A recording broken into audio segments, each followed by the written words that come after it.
I would say it's so incredibly important to understand that you are the steward of your life. And I think we don't realize how much power we have over our lives. A lot of our lives, obviously, there's a lot that happens that we have zero control of it. But a lot of life is perspective and how we react to things. And I think once we realize that power, it could make us like invincible in certain ways. Welcome to the Refined Brew Collective. I'm your host, Ashley. This is a safe space for real conversations, thoughtful reflection, and intentional growth. So grab your coffee and let's sip, reflect, and rise together.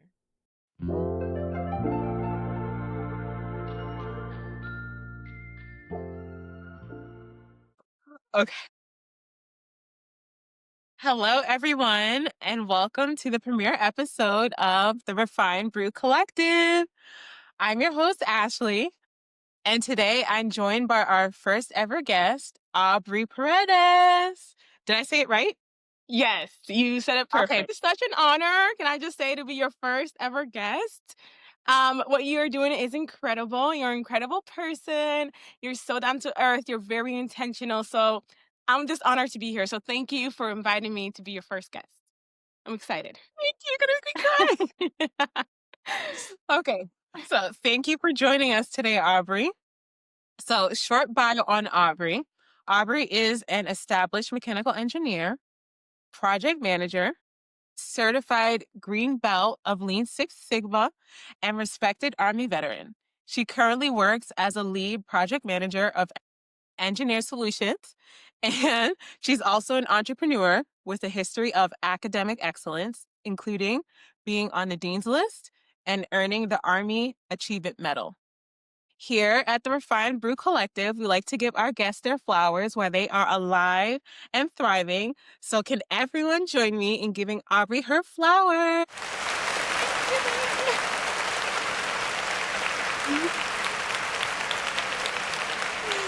Okay. So we're going to start with some icebreakers. Perfect. How was your holiday season? Girl. It was good. I learned a really big lesson. I know we're gonna get into it in the episode, but Okay.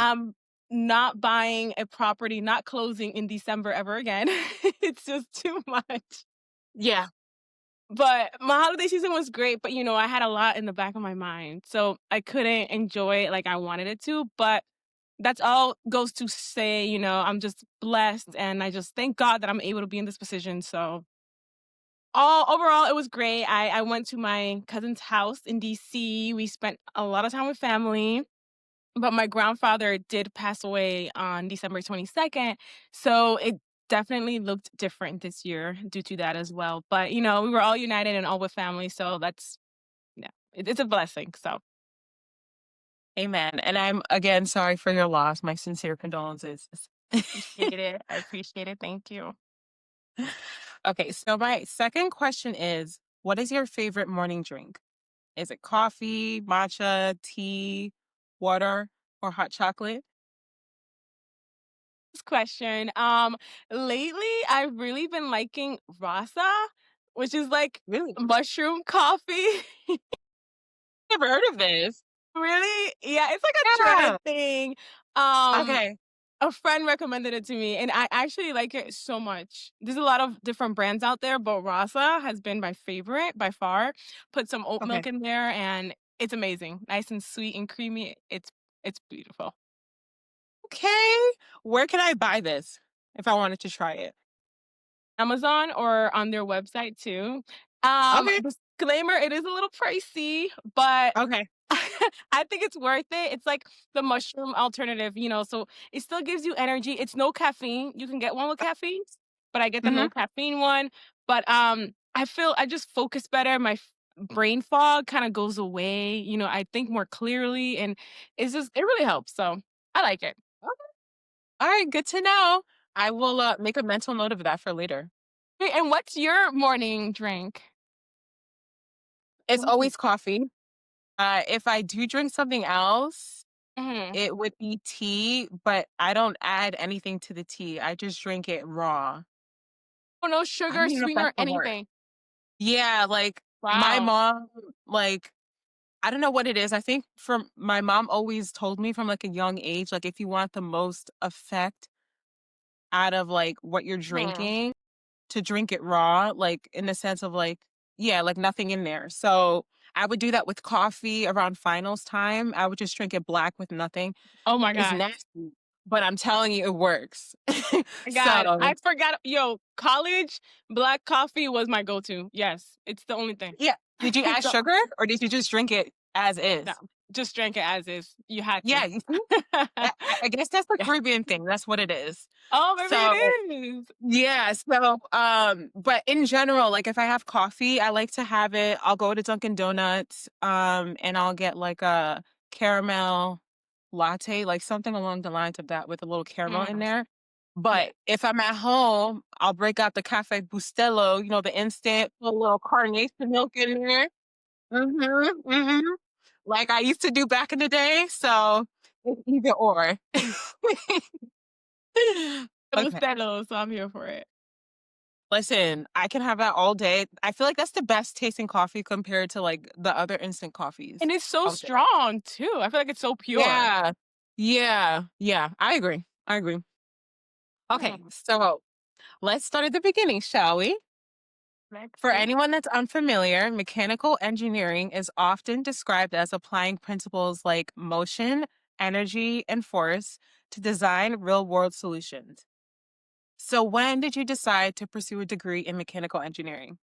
All right, so I actually majored in industrial engineering, but they're very similar. So in my school, like industrial and mechanical were very much integrated. So I had to take a lot of mechanical engineering classes. So that's why I was able to work as a mech E when I graduated. Hmm. Um, but I really decided, growing up, I was always really good at math and science, and specifically calculus, which is, yeah. I like to be challenged. I like the logic based thinking. I Hmm. found it interesting. I felt stimulated, and I decided to pursue a degree in engineering because of that. And it was one of the best decisions I've ever made. So I love what I do. I love my field, and yeah, it's definitely for me. So. Love that. So, my question to you is which calculus did you prefer more, Calc 1 or Calc 2? It's the worst thing in the world. That's why I make that Okay, I thought I was the only one because I was like, oh my God, what is this? I went into Calc 1 and I was like, this was a breeze. I love it. Let me go to the next one. And all of a sudden I was like, what did I get myself into? Yeah, So no. Calc 2 is no joke. Definitely Calc yeah. 1. The only reason Calc 1 can be a little bit more challenging is because 'cause you're still getting, like, at least for me, I was still Hmm. transitioning to college work, and which is Hmm. very different from high school work. But Hmm. otherwise, Calc 1 by a long shot, way easier Okay. than Calc 2. Okay. Well, good to know. I'm amazed. Yeah. Okay. So which courses do you feel really prepared you the most? Math, physics, or others? And was there ever a moment during that time when you questioned whether this path was right for you? Yes. So let me answer your first, question.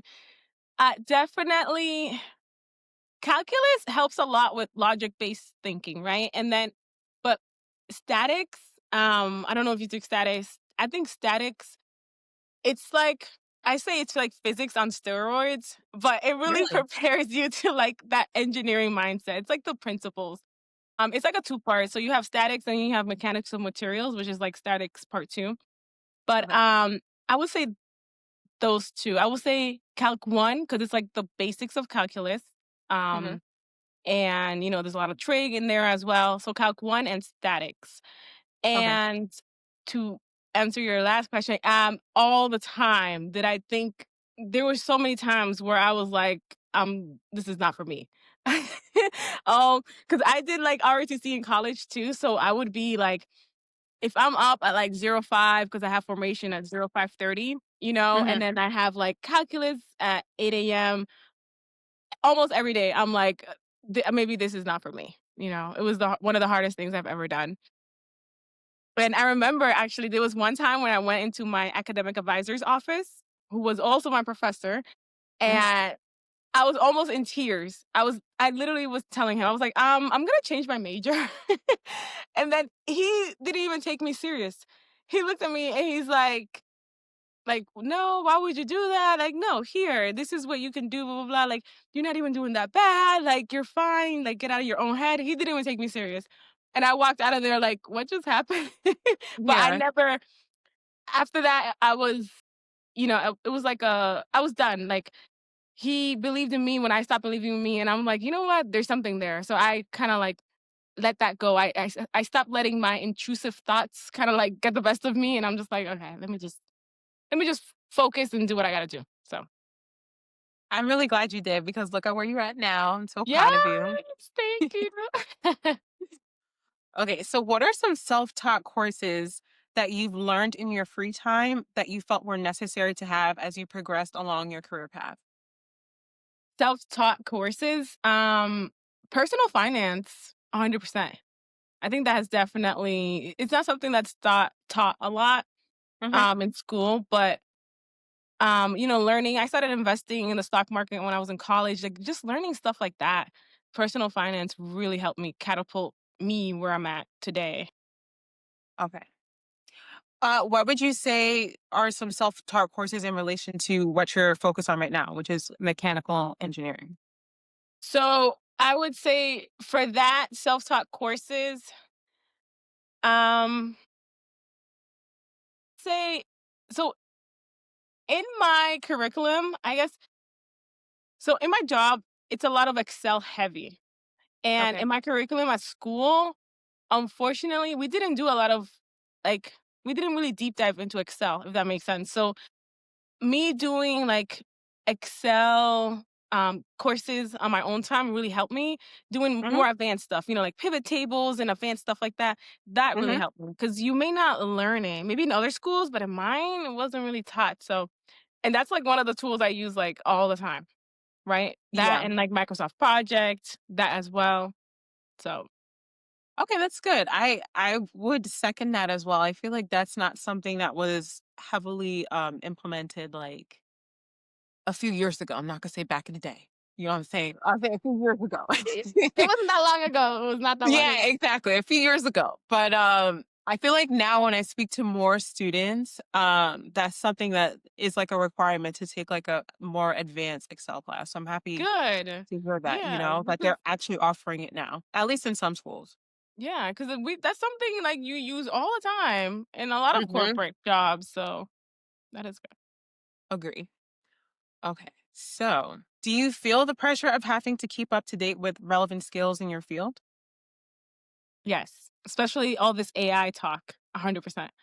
I'm like it's like every day is something new with AI, so you definitely feel the pressure, um, and it can be difficult, it can be overwhelming because 'cause you're like, "What exactly do I need to focus on? What do I need to do this? Do I need to do that? Like, am I doing it right? Is this" So, it's a lot, but I like that we're all kinda in the same chaos, if that makes sense. I feel like we're all Hmm. kind of yeah, so that helps me feel a little better, like, we're all in this together, basically, we're all figuring it out. It's still relatively new, so Okay. That's good. So I wanted to ask you a follow-up question because I believe you mentioned it before.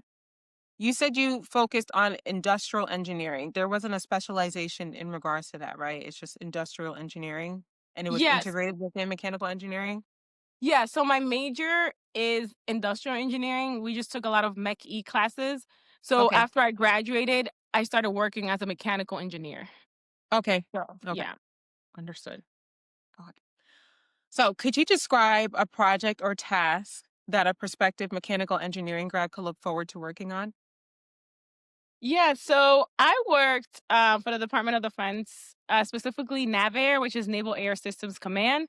So I worked F-18 fighter jet support equipment. So I did a lot of common support equipment or like weapon systems. So I focused on hardware design. So a task that I guess a prospective McE can look forward to. So I worked in defense and aerospace, and I was in engineering in hardware design. So a lot of the things that I did, I used AutoCAD a lot to Mhm. design a lot of the weapon systems that we worked on or support equipment.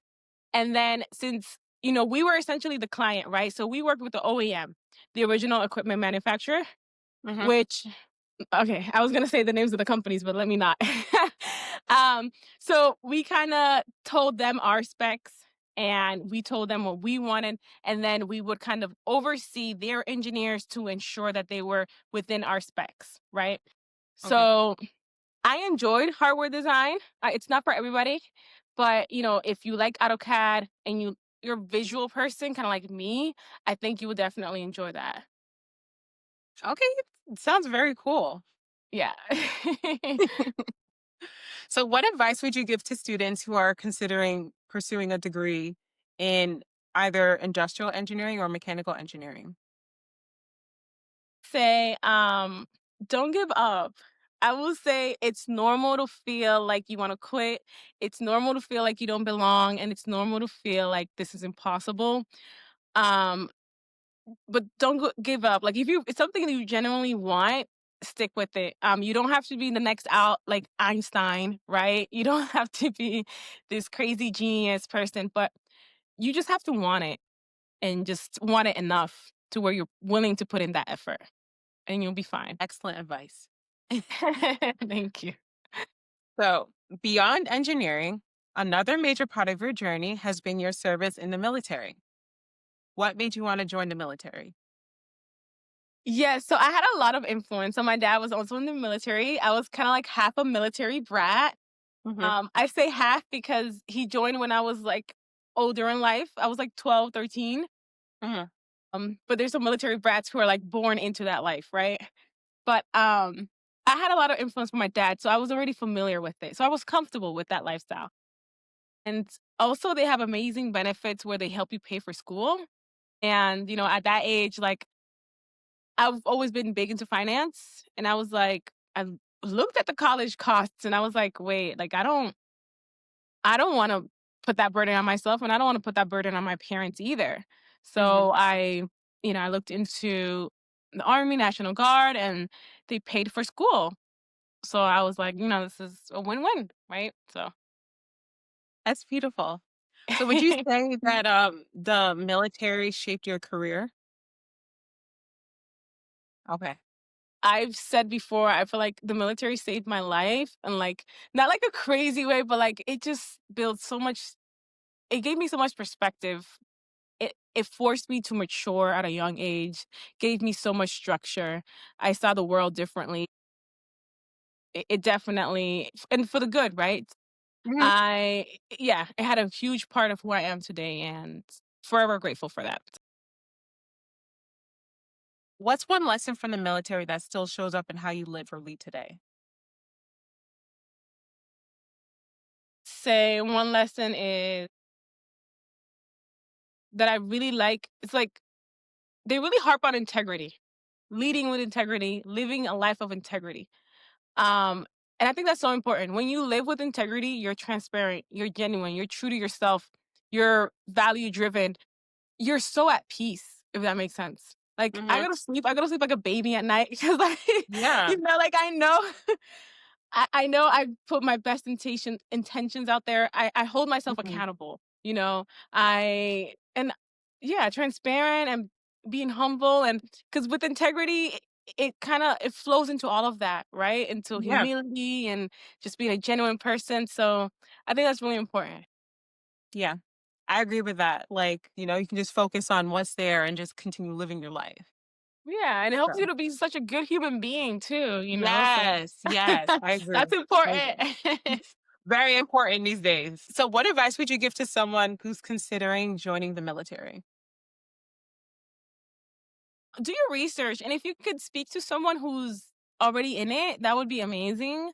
It's not for everyone. That's why I say that. And a lot of people, I know they join kind of like me, school benefits and everything like that, but they're completely miserable. And sometimes the trade-off is not worth it, right? It's still a huge opportunity cost. I was in the Army National Guard, but I can't tell you how many birthdays I've missed, how many outings, love spending time with my family and friends.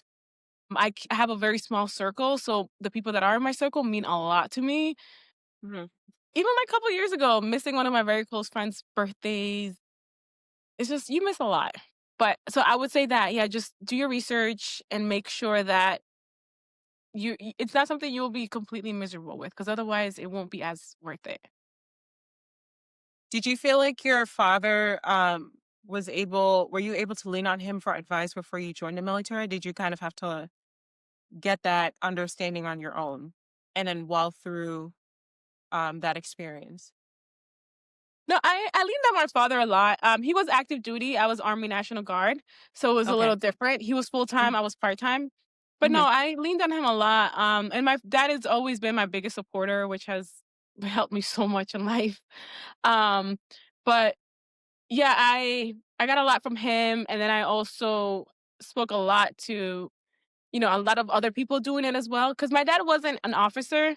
Because I did ROTC and I commissioned as an officer, so it's a little different Mm-hmm. in terms, your duties and responsibilities, the stuff you do, right? Mm-hmm. Um, but I made sure to talk to people that were in the position that I was going to be in or I wanted to be in. And Okay. that helps a lot as well. You are intentional. And we Yeah. like to be intentional here. I love that. Okay. Very important. Mm-hmm. Okay. So I want to briefly talk about your other business ventures, particularly Prim Capital.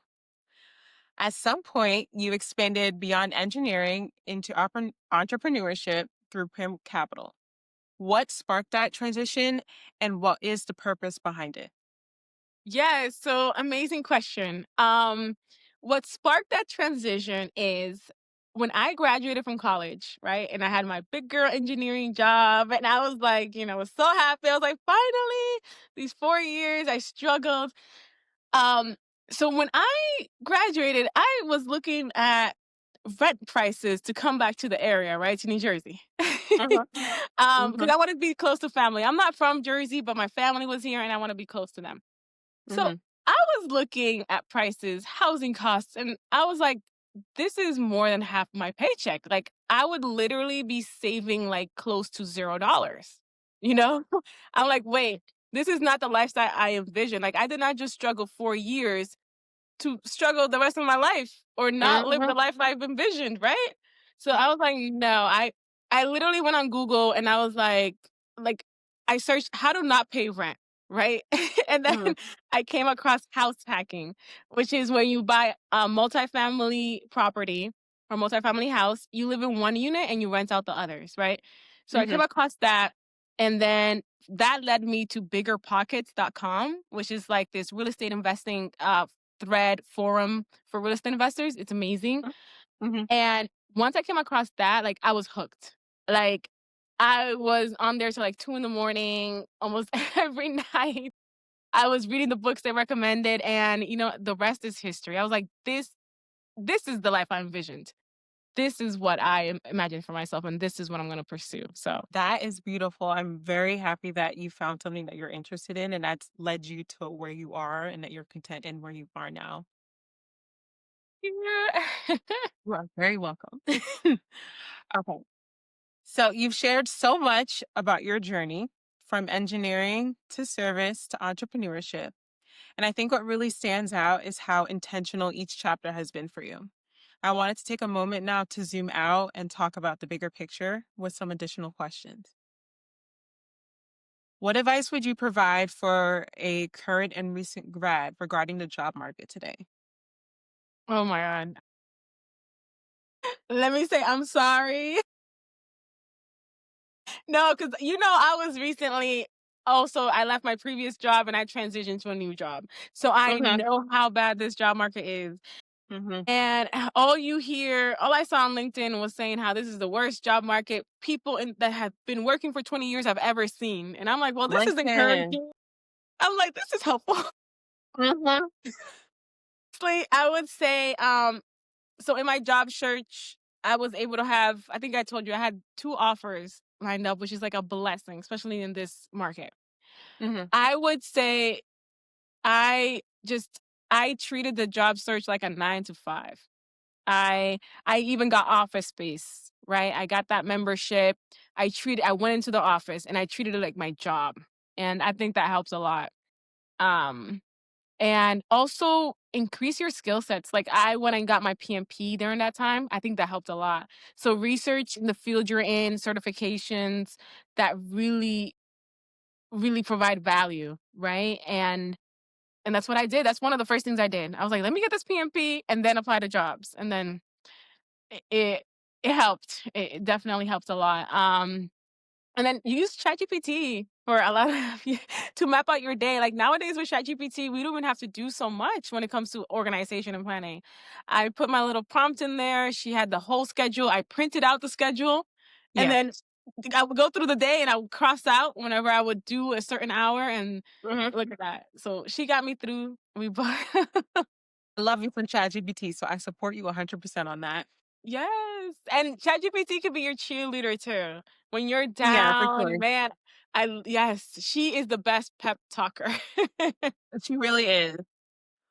Okay, so what is something that keeps you motivated to continue pursuing your career path? To say, what really keeps me motivated, I would say my gratitude. Especially with my parents. Like we immigrated here. I came to this country when I was 7 years old. I watched my parents leave absolutely everything they had and start over.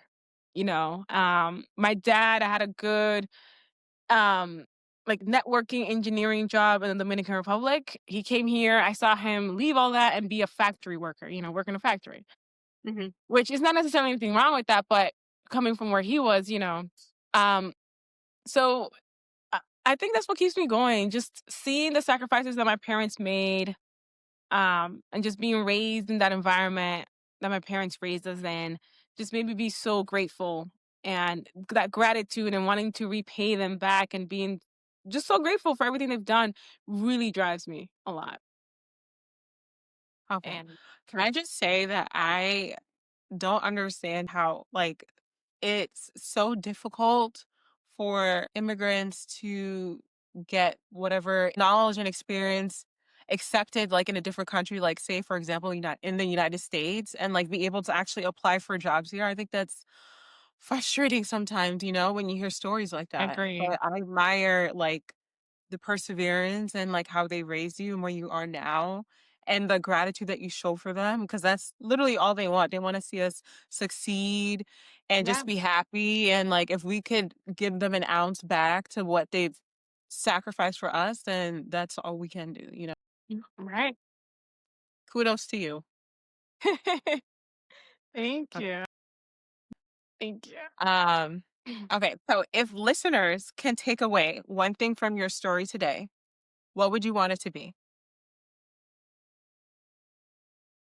Say, though, okay. One of the things that really keeps me going is like knowing I like to read a lot, right? Mhm. And there's very few things in this world that nobody can take away from you. And, that's knowledge, your drive, that fire you feel inside, that passion, intensity when you like something. Like no one can take that away from you. So I would say it's so incredibly important to understand that you are the steward of your life. And I think we don't realize how much power we have over our lives, right? Um, a lot of our lives, obviously, there's a lot that happens that we have zero control of it. But a lot of life is perspective and how we react to things. And I think once we realize that power, um, it could make us like invincible in certain ways, right? So I feel like, I don't know, I have this drive inside of me. Like, a lot of times people give me advice. A lot of times people put their limitations onto you, especially I'm doing a lot of, or I'm trying to do things that people like me don't usually do, right? Mhm. So, being engineering, there was a lot of times where I was the only female in the class. And being in the army, there's a lot of times where I was the only female in the class as well. So I would say, yeah, that like don't let anybody take that power from you. We are way more powerful than we think we are. That passion, that intensity that we have inside of us, no one can take that away from us. That knowledge, no one can take that away from you. So Mhm. realize that power and leverage that. That's what I will say. Amen. Okay. Thank you. So before we wrap up, we end every episode here with this question at the Refined Brew Collective. What does living a refined life mean to you right now? Say it's really enjoying all of the things that I have worked so hard to get. Um, and this lifestyle that I have cultivated for myself, like Mhm. I have been, aside from all the amazing things, with gratitude, my parents, like I've also been able to do some fancy things. I fly first class now, which I've always wanted to do, Yeah, as you should. right? So stuff like Mhm. doing that, I really have to like take a moment and just like, oh my God, let me enjoy this moment. I'm really here. I'm really living this life. I have multiple streams of income. I get passive income. I'm in real estate, building my company. It's hard, but it's good to just slow down and really enjoy everything you work so hard for. I agree. Thank you for sharing that, Aubrey. And thank you, Aubrey, for joining me on our first episode of the Refined Brew Collective. See you all in the next episode. Yeah. Thank you for sharing this moment with me on the Refined Brew Collective. If today's conversation poured into you, take a moment to reflect and pass it along to someone who needs it. Until next time, sip slowly, reflect deeply, and rise intentionally.